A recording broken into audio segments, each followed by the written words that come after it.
Hi everybody, today is Friday the 13th, July 13th, and my name is Barry Schwartz, and this is the Search Buzz video recap, the news we covered over the past week at the Search Engine Roundtable at SEOroundtable.com. Lots to discuss, so let's get right to it. First thing this week was that we thought there was a Panda refresh, Panda 3.9. We are running out of digits, but it wasn't. Google said they're just constantly experimenting with stuff, and this was definitely not an update that they've done anytime recently. I don't know what's going on, but there was no update this week on Panda. Matt Cutts went ahead and had an interview with Eric Ng over at Stone Temple, the website, and he's a great interviewer, and some of the nuggets he pulled out, here's one of them, was that Matt Cutts pretty much told him that he's not fond of infographics. Why? It's because the people are building out these poorly built infographics just to go ahead and get links. And what that means is that people are basically creating these, infographics very quickly. Obviously, you can't create nice infographics, but they have these embed things on the bottom saying how to embed this link on your website, which are keyword-rich stuff. So basically, Matt Cutts said he wouldn't be surprised if Google went ahead and figured out a way to discount links from infographics in the future. That was the big news this week from Matt Cutts on July 11th. We posted about it. Also was that Matt Cutts said, he was talking about like city-based landing pages, and if you have physical locations in certain types of cities across America or wherever you are, how do you go ahead and optimize for those pages, knowing that the content between the pages might not be unique enough? So Matt Cutts said, you could have the same amount of content, but you really need probably an address and probably 2 to 3 sentences of unique content specific to that location in order for that to be good enough for Google to rank those pages. So if you have that situation, Matt Cutts at Google says 2 to 3 sentences of unique content that's unique and specific to that location will be good enough. I wouldn't think weather conditions would be good enough. Would not think that. Also, John Mueller over at Google went ahead and talked about a specific website that pretty much has stats. The website talks about different specific types of stats on the, about hockey database stats.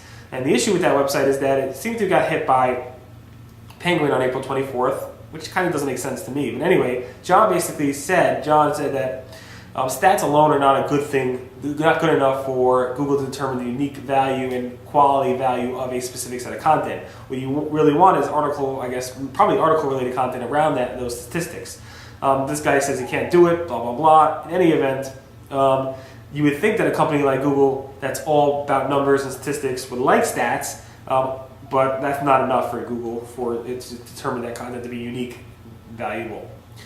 This morning I wrote about how Google, and this is not really new, I've covered this in the past, but John from Google basically went into more detail, basically saying Google does not yet have a disavow link feature, but if you have links that you are 100% confident that are hurting your web page, a specific web page or a section of your website, what you can do is 404 that page that has all these negative links, move it to another page. I wouldn't 301 those because obviously those links didn't transfer. But if you 404 a page that has a lot of bad links targeting towards it, Google will not count those links, and you should recover because you're starting new on a different URL or a different domain, a different URL. I would say 95% of webmasters do not have this problem, but if you do and you're confident, then you might want to go ahead and take that route. Google Webmaster Tools added last night the ability to, they actually added crawl alerts, so crawl error alerts. So now if you get like DNS server issues or your web server is not returning or Googlebot is being refused, stuff like that, Google also, soft 404 errors, access denied, and stuff like that. Those types of errors, Google will actually send you an alert in your Webmaster Tools account. Google said this might be helpful because people might not notice temporary or sporadic issues with their website, and by having these alerts being sent to you, it might help you going forward with making sure your site is up and running in the most optimal fashion. Also, Google's testing a new type of site links. These look like tabbed site links where Google will go ahead and have a site link for top links, and then for specific types of categories of your website. So obviously it clutters up the search results a little more, gives you more site links, but at the same time it might be a good tip for you to understand how Google categorizes your website and what pages fall into those categories. I'll show you screenshots in the video. Some SEO company went ahead and did this study and showing that if you do not keep up your SEO maintenance, like you don't keep up doing SEO work, you will see over the course of a year a 30% drop in your top rankings. But if you do keep it up, you'll see an 18% increase in your top rankings. And it goes through all these studies that they did with amongst 10, I think 20 clients. 10 kept their SEO going, 10 did not, and basically did it that way. It's not obviously a big group of clients. It's not a major study, but it was interesting to see somebody do that type of study, which I hope somebody could do in a larger scale with maybe hundreds and hundreds of clients.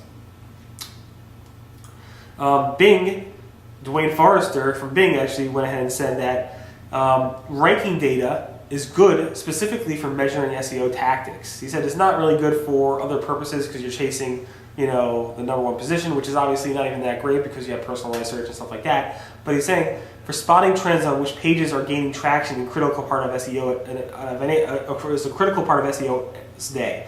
This information allows you to run experiments and watch for the best performers across multiple tactics. So basically, if you want to, the only purpose behind ranking data, according to Bing, is to test your SEO tactics.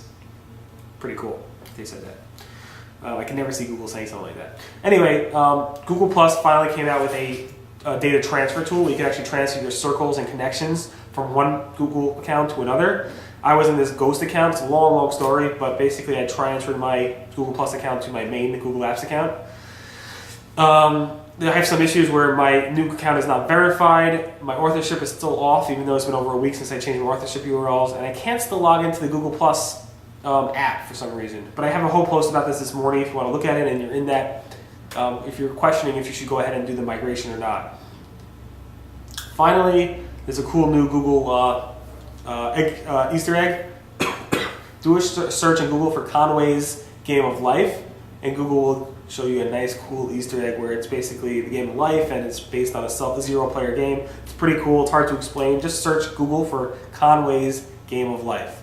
And that pretty much recaps the Search Buzz Video Recap. My name again is Barry Schwartz. Today is Friday, July 13th. Everyone have a great weekend, and thanks for listening to the Search Buzz Video Recap. Everyone, I'll see you guys next week. Be well. Bye.